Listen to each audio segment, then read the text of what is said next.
11 बजे तक के लिए स्थगित किया जाता है। जो बाकी के दो बिल थे अब उनको पेश नहीं किया जाएगा। 131वें संविधान संशोधन बिल की बात करें तो बिल गिर चुका है, क्योंकि जो बहुमत का आंकड़ा चाहिए था वो बहुमत का आंकड़ा नहीं मिला और इस कारण से बिल गिर चुका है। आप देखिए, संसदीय कार्य मंत्री की ओर से कहा गया कि एक बेहतरीन मौका था महिलाओं को अधिकार दिलाने का, एक बेहतरीन प्रयास था नरेंद्र मोदी के नेतृत्व में, लेकिन यह प्रयास सफल नहीं हो पाया। विपक्ष के इस रवैये के कारण 230 सांसदों ने बिल के विरोध में वोट किया।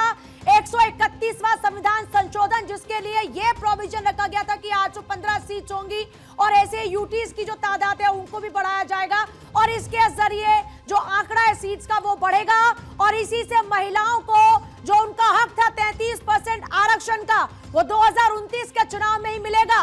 लेकिन 298 ही पक्ष में वोट पड़े, 326 का आंकड़ा चाहिए था, बहुमत का आंकड़ा क्योंकि नहीं था और इस कारण से यह बिल गिर चुका है। आज का दिन वाकई महिलाओं के लिए जाहिर तौर पर जो एक पॉजिटिव उनको वाइब मिल रही थी कि यह मौका उनको मिलेगा 2029 में, वो मौका अब नहीं मिलेगा। बाकी के दो बिल भी प्रवेश नहीं किए गए। अदिति मेरे साथ जुड़ गए हैं। अदिति, बिल यहाँ जो विधेयक पारित किया गया, विधेयक जो रखा गया था, माफ कीजिएगा, वो गिर चुका है, संशोधन बिल गिर चुका है। 230 सांसदों ने बिल के विरोध में वोट किया। बिल्कुल, आप देखिए 230 विरोध में हुआ, और माफ कीजिएगा 230 विरोध में हुआ और इनको चाहिए थे 326 चाहिए थे अगर बिल को पारित करना था 2/3 बहुमत के लिहाज से। 298 जो है वो उसके हाँ के पक्ष में हुआ, यानी कि टोटल 326 अगर वोट हाँ में पड़ते तब जाके बिल पास होता, अगर 2/3 बहुमत चाहिए था तो।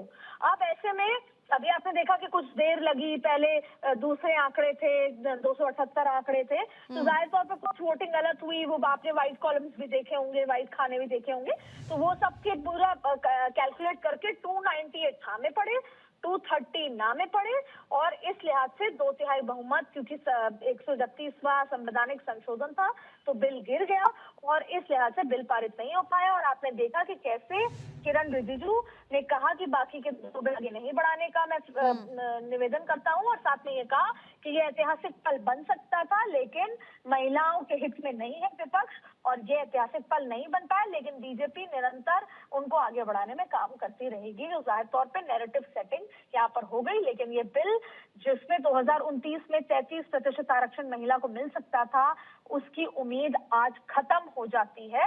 अब इस लिहाज से अब आप देखिए कि इसको घर घर गांव गांव जाके बीजेपी बात करेगी, लेकिन फिलहाल कल सुबह 11 बजे तक के लिए जो संसद की कार्रवाई है स्थगित कर दी गई।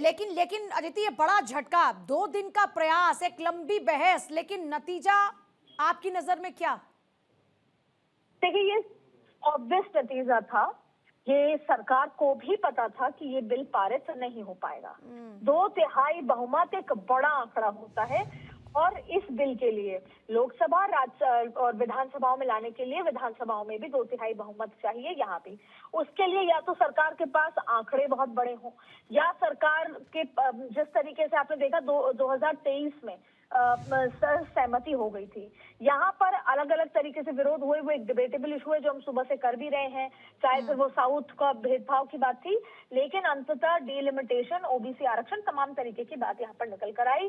कुल मिलाकर महिलाएं जिस बात का इंतजार कर रही थी कि शायद 2029 में हर पॉलिटिकल पार्टी को लोकसभा चुनाव के दौरान मजबूरन चाहे या खुशी खुशी 33% आपको अपने उसमें देना पड़ेगा, टिकट वितरण करना पड़ेगा, महिलाओं के लिए सीट रिजर्व होगी, वो अब ऐसा होता नजर नहीं आ रहा। वही 543 की विधानसभा लोकसभा होगी, तो ये एक बहुत दूरगामी। देखिए, कई बार क्या होता है, ऐसा तो होता नहीं है पूजा कि कोई भी पॉलिटिक्स में, संसद में काम हो उसके राजनीतिक मायने ना हो। जाहिर तौर पे हर पॉलिटिकल में राजनीतिक मायने थे, लेकिन कई बार कुछ चीजें अच्छे के लिए होती है। 370 का जिक्र करें, उसके भी राजनीतिक मायने होंगे, लेकिन वो अच्छे के लिए हुआ। आज वहाँ पे आतंकवादी गतिविधियां इतनी कम हो गई कि जो दूसरे देशों के जो तरीके थे आतंकवाद को घुसाने के, वो अब नॉर्थ ईस्ट और दूसरे राज्यों से रास्ता खोज रहे हैं।